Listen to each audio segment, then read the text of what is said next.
नमस्कार, मैं हूँ अनीता पारिक और आप सभी का स्वागत करती हूँ मेरे चैनल पे जिसका नाम है आयुर्वेद विद अनीता।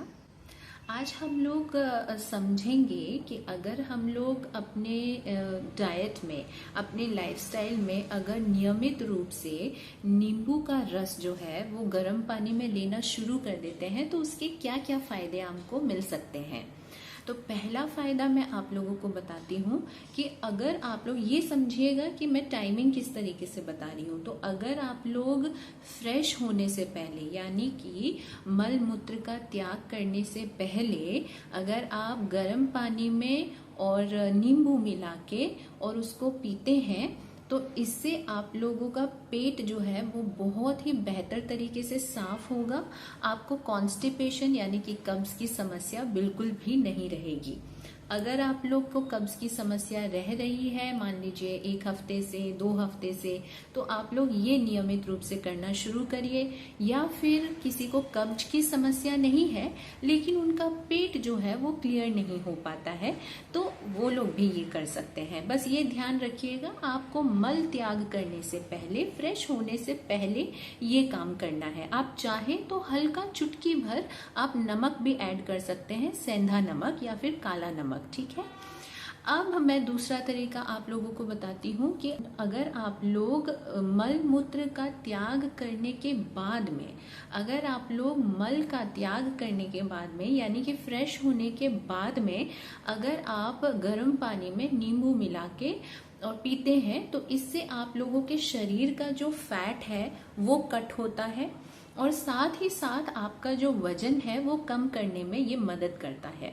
इसको जिनको भी वजन कम करना है, जिनका वजन ज़्यादा हो रखा है या फिर जिनको अपना वजन मेंटेन रखना है, उनको ज़रूर से ये करना चाहिए। और याद रखिएगा ये मल त्याग करने के बाद में, ठीक है। अब मैं आप लोगों को एक और गुण बताती हूँ। ये जो नींबू का जो पानी है ना, गर्म पानी के साथ नींबू मिलाने का, तो ये आप ऐसे ही सादा भी पी सकते हैं। मतलब गर्म पानी किया, उसमें आपने नींबू मिलाया और पी लिया। लेकिन कई बार क्या होता है, किसी किसी को गैस हो जाती है, एसिडिटी हो जाती है, तो उन लोगों के लिए आप उसमें एकदम चुटकी भर नमक आप ऐड कर सकते हैं, ठीक है। ये करने से आपको ये समस्या नहीं फेस करनी पड़ेगी। और आप इसमें ये ध्यान रखिए कि जो व्हाइट सॉल्ट है वो यूज नहीं करना है, ठीक है। अब तीसरा गुण इसका ये है कि ये डाइजेशन यानी कि हमारी जो जठर अग्नि है वो मंद हो जाती है ना, तो उसको ये अच्छा करने में यानी कि हमारा डाइजेशन स्ट्रांग करने में, जठर अग्नि को स्ट्रांग बनाने में, प्रबल करने में ये बहुत ही मददगार है। इससे आपका डाइजेशन अच्छा होगा और साथ ही साथ में आपकी और भी जो पेट से संबंधित समस्याएं हैं वो आपकी ठीक होने लगेगी। नियमित रूप से आपको सेवन करना है। इसके बाद में आपको ये बताते हुए चलूं कि जो चौथा फायदा इसका है वो ये है कि ये हमारे अंदर के टॉक्सिन्स को यानी कि जो हार्मफुल हमारे अंदर तत्व हो जाते हैं उनको बाहर निकालने में मदद करता है और हमारे शरीर को फ्रेश करने में मदद करता है। साथ ही साथ में अगर हमारी रोग प्रतिरोधक क्षमता कमजोर है तो ये इम्यूनिटी को यानी कि प्रतिरोधक क्षमता को बढ़ाने में, अच्छा करने में, स्ट्रॉन्ग करने में मदद करता है। अब इसका पांचवा ये हो गया कि हमारे मुंह में दुर्गंध अगर आती है या फिर हमारे सांसों से गंध अगर आती है, अगर ये समस्या आप लोग फेस कर रहे हैं तो फिर ये आप जब नियमित सेवन करेंगे तो आपकी ये समस्या भी दूर होगी और आपको फ्रेश फील होगा। पूरी आपको सांसों में और मुंह में फ्रेशनेस फील होगी पूरे दिन। तो ये भी एक इसका बहुत ही अच्छा फायदा है।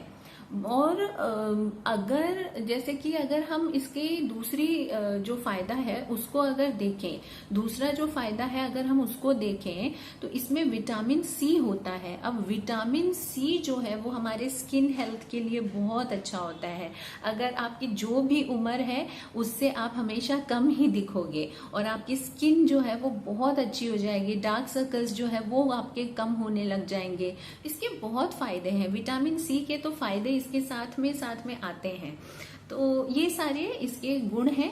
अगर आप लोग चाहते हैं ये गुण आपको मिले तो जरूर से आज ही से नियमित रूप से इसका सेवन करना शुरू कर दीजिए। आशा करती हूँ आप लोगों को ये वीडियो जो है मेरा ये पसंद आया होगा। अगर पसंद आया है तो लाइक कर दीजिए, शेयर कर दीजिए और मेरे YouTube चैनल को फॉलो कर दीजिए। मेरे Instagram हैंडल को भी फॉलो कर दीजिए, इसी नाम से है आयुर्वेद विद अनीता। और साइड में ना आपको एक बेल आइकन दिखेगा, उसको जरूर से प्रेस कर दीजिएगा क्योंकि आपको मेरे लेटेस्ट वीडियोस जो है वो मिलते जाएंगे। Thank you so much for watching. Narayan Narayan, जय माता रानी।